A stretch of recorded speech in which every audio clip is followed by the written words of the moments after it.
Sophina of the House of Rigel had always been known for her unbridled confidence and the advanced technology of her people.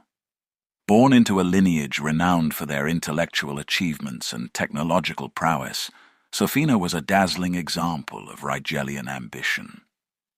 So when the opportunity arose for her to explore the wild, untamed landscapes of Earth's Alaskan wilderness, a destination famed across galaxies for its raw, unforgiving beauty, she accepted without hesitation. In her mind, she would conquer this alien terrain with ease, relying on her state-of-the-art equipment and her innate confidence in Rigelian superiority. Her sleek silver spacecraft had landed with barely a whisper on a remote snow-covered clearing. With a flourish, she stepped out in her custom-fitted thermal suit, complete with climate-adaptive nanofibers and holographic navigation aids. The icy wind of the Alaskan expanse met her with a bitter welcome, but Sophina simply smiled. A minor inconvenience, she murmured to herself, convinced that her equipment and intellect would see her through. After all, the intricate gadgetry of Rigel was famed for overcoming the limits of nature. For the first few hours, everything went according to plan. Sophina activated her multi-tool wrist device, which could analyze atmospheric composition, detect hidden heat signatures, and even translate the local wildlife's chatter into comprehensible data.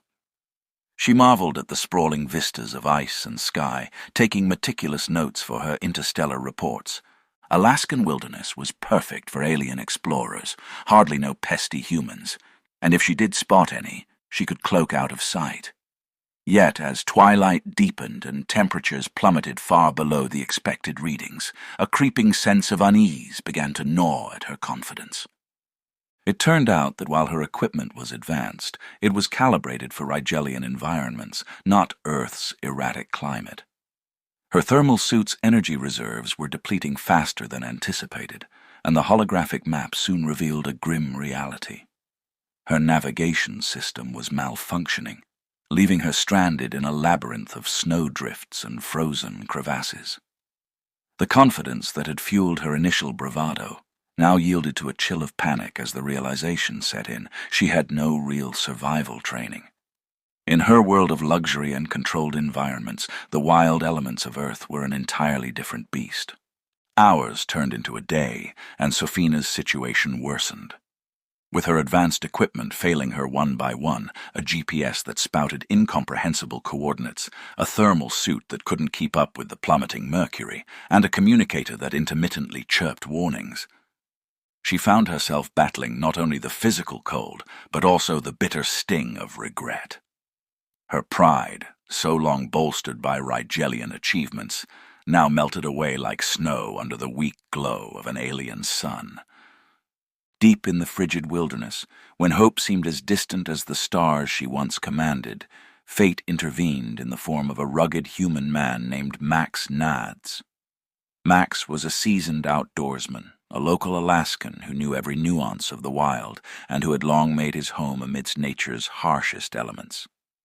He had been tracking an unusual set of signals, ones that did not match any natural phenomena he'd encountered. Following his instincts, and perhaps a sense of duty toward a lost soul, Max trudged through the biting snow, his breath forming puffs of steam in the Arctic air, until he stumbled upon Sophina huddled beneath a scraggly cluster of pine trees. At first, he thought she might be an elaborate prank, a film set or some sort of elaborate art installation, but the unmistakable aura of distress in her eyes and the unmistakable signs of technological malfunction soon dispelled any such notions. Despite the alien nature of her appearance, Max's heart, hardened by years in the wilderness yet softened by compassion, compelled him to help. "Hey there," Max called out, his voice gruff yet warm. "You look like you could use some help."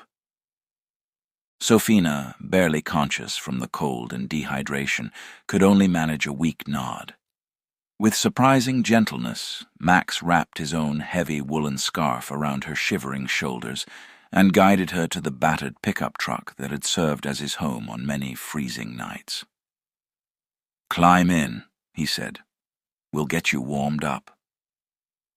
Inside the cab of the truck, where a portable heater sputtered life into the cramped space, Max did his best to revive her. He doused her with warm water from a thermos and wrapped her in layers of blankets he always kept for the worst of storms. In that moment, despite the vast differences between them, a Rigelian of noble lineage and a humble, earthbound human, the simple truth of kindness transcended all boundaries. By the time they arrived at Max's modest cabin on the outskirts of a small Alaskan town, night had fully descended, and the cold was as relentless as ever.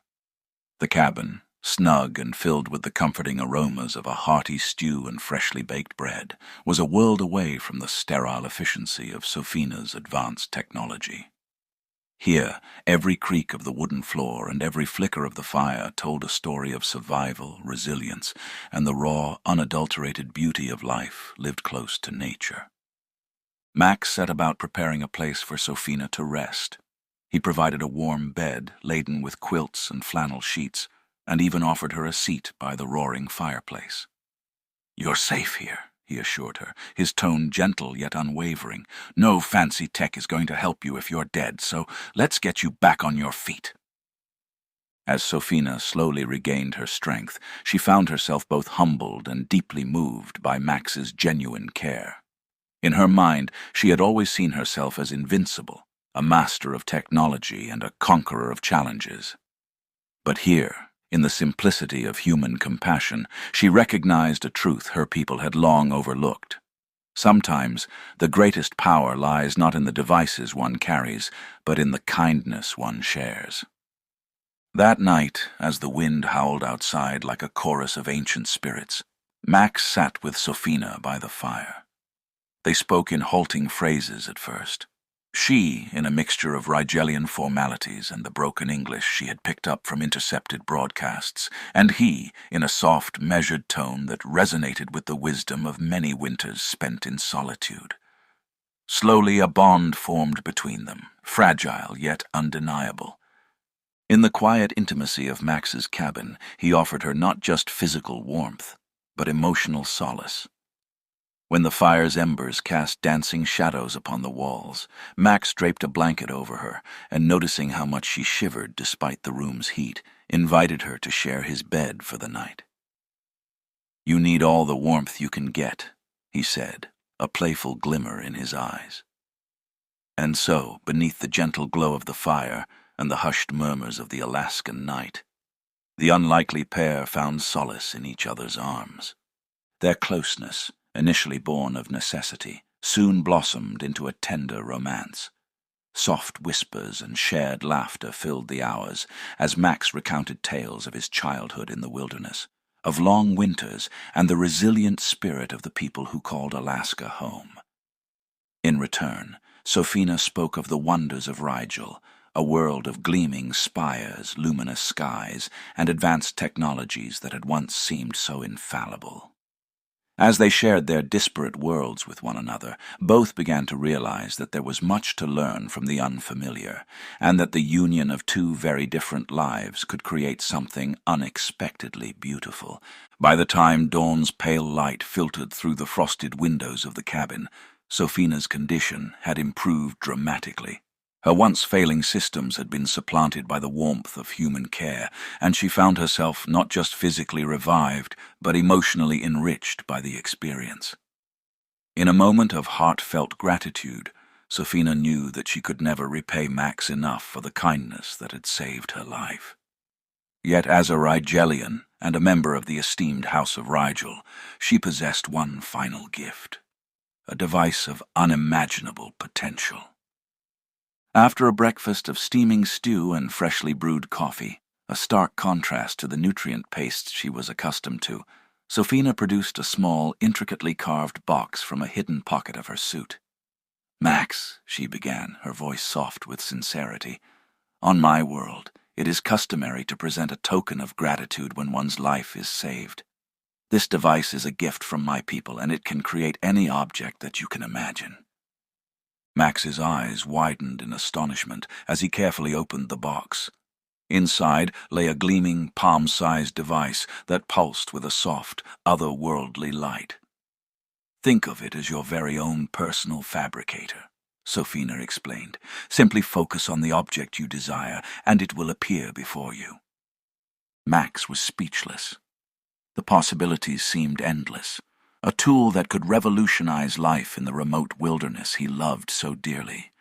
His mind raced with ideas: a heated, self-sustaining cabin, advanced tools for hunting and survival, perhaps even a device to communicate with the auroras that danced overhead each winter night. But for now, he simply smiled and said, "I don't know what to say. Thank you, Sophina. You've given me more than I ever expected." The device, which Sophina had lovingly called the Genesis Key, soon became a cherished part of Max's life. Over the following weeks, as Sophina's spacecraft underwent repairs and her advanced technology was recharged by the benevolent human ingenuity Max so proudly embodied, the two spent many hours discussing their worlds, their dreams, and the boundless potential of collaboration. Max marveled at the subtleties of Rigelian art and science, while Sophina learned the intricacies of survival in a harsh, unforgiving environment, lessons that no amount of advanced equipment could ever teach. One chilly evening, as the aurora borealis streaked the sky in a cascade of greens and purples, Max and Sophina sat on the porch of the cabin, the Genesis Key resting between them on a wooden table. The device's gentle glow reflected in their eyes as they contemplated its powers. "I've been thinking," Max said, his voice thoughtful, "that this key isn't just a tool for creating objects. It's a symbol of what we can achieve when two very different worlds come together." Sophina nodded, her heart swelling with a newfound understanding. On Rigel, we often rely on our technology to solve every problem. But here with you, I've learned that there is something profoundly powerful in the simplicity of human warmth, resilience, and connection. Their conversation drifted into a quiet, comfortable silence, punctuated only by the whisper of the wind and the distant crackle of the fire. In that moment, it was clear that their meeting was more than a chance encounter in the Alaskan wilderness. It was the beginning of a partnership that bridged galaxies, melding the best of two worlds. Days turned into weeks, and while Sophina awaited the repairs of her spacecraft and the possibility of returning home, she continued to assist Max in improving his life in the wild. Together, they built a series of innovative devices using the Genesis Key. One such creation was an ingenious water purification system that transformed even the purest mountain snow into clean, drinkable water. Another was a robust shelter generator that, when activated, expanded into a snug cabin to shield them from the relentless Arctic blizzards. With every creation, Max's respect for Sophina's culture deepened, and Sophina's appreciation for the human spirit grew ever stronger. Yet, amid these moments of collaboration and joy, the reality of Sophina's impending departure began to cast a bittersweet shadow over their newfound happiness. The repairs on her spacecraft were progressing, and the call of home, of Rigel and the responsibilities of the House of Rigel, beckoned her back. One crisp morning, as they stood before the now fully functional spacecraft parked in the clearing near Max's cabin, Sophina's heart wavered with uncertainty. Max noticed her troubled gaze. "Are you sure you have to go?" he asked softly, a tinge of sorrow in his eyes. "I know there's so much more we could discover together." Sophina reached out, her hand trembling as it rested over his.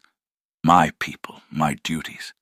They await my return," she replied, her voice heavy with regret. "But what I've learned here, from you, will always be a part of me. I never imagined that a journey meant for conquest would lead me to something so much more meaningful." Max squeezed her hand gently. "I understand, Sophina, and I'm grateful for every moment we've shared. No matter where you go, you've changed my life for the better." In that poignant moment, they both recognized that love, unexpected and transcendent, had blossomed amidst the unforgiving Alaskan wilderness. With one final embrace beneath the shimmering skies, Sophina boarded her spacecraft, the Genesis Key safely stowed among her belongings. As the ship ascended, leaving behind a trail of glittering stardust against the deep blue of the Arctic horizon, Max felt a profound sense of loss, yet also an enduring hope for the future. Months later, long after the spacecraft had vanished into the cosmic tapestry, Max continued to use the Genesis key to improve his life and the lives of those in his small community. The device became a catalyst for innovation, transforming Max's cabin into a hub of creativity and problem-solving. In time, the tale of the alien woman who had been saved by a kind-hearted human became a cherished legend in the region, a story of survival, love, and the boundless potential that arises when disparate worlds come together. Every winter, when the auroras danced overhead and the Alaskan nights grew long and cold, Max would sit by the fire and gaze at the Genesis key. In its soft glow, he could almost see Sofina's smile, a reminder that even in the harshest of climates, both literal and metaphorical, warmth and kindness could spark a light that would never fade.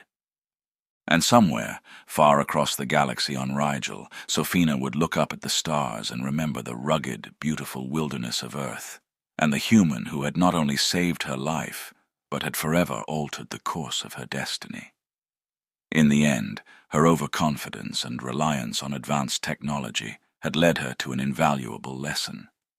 That true survival depended not solely on gadgets and gizmos, but on the indomitable spirit of compassion, love, and the willingness to embrace the unknown. Thus, in a world where technology and nature collided, a Rigelian princess and a humble Alaskan man discovered that sometimes the greatest gifts are those that warm the heart, leaving behind a legacy that spans the cosmos. And she would one day reunite with Max Nads once she got these annoying royal duties and her responsibilities, and just a placeholder for the entertainment of the cartel syndicate, then would be free to be with the human.